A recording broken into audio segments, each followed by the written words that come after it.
business fraternity is anxious about the operating conditions in the country. A lack of power, poor transport networks and the high cost of doing business have already put many players out of business. Business Leadership South Africa's CEO says the meeting with President Cyril Ramaphosa was positive and constructive. We definitely are reassured as business. We have no reason whatsoever to doubt that this is going to work.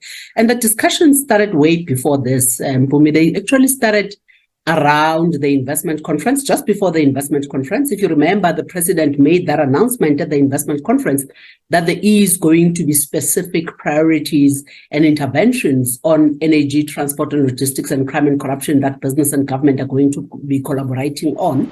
Ramaphosa says business has decided to resuscitate Business for South Africa, a vehicle created for cross-cutting businesses to work together with the government to deal with the COVID crisis and its effects at the time. It's also revamped business against crime. Business and government have set targets for progress and plan to meet every 6 weeks to ensure implementation on the various work streams they've been assigned.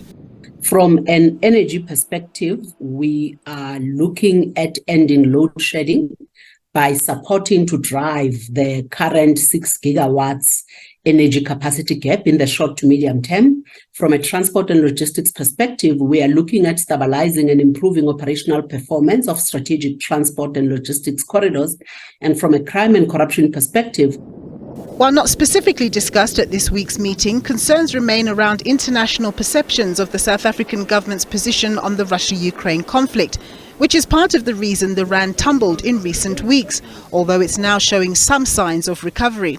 But this has had the consequence of South African government bond yields rising to relatively high double-digit percentages, which makes it even costlier for the South African government to borrow money.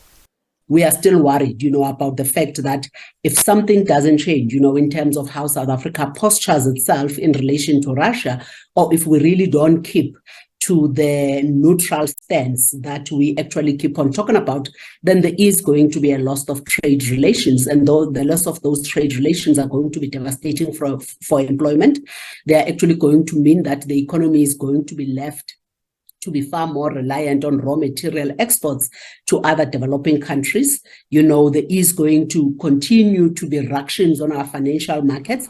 But ultimately, the meeting's emphasis was on what's happening here at home. There's a concern that if decisive action is not taken now, the myriad of problems the country faces will appear insurmountable going forward. Nompumelelo Siziba, SABC News, Johannesburg.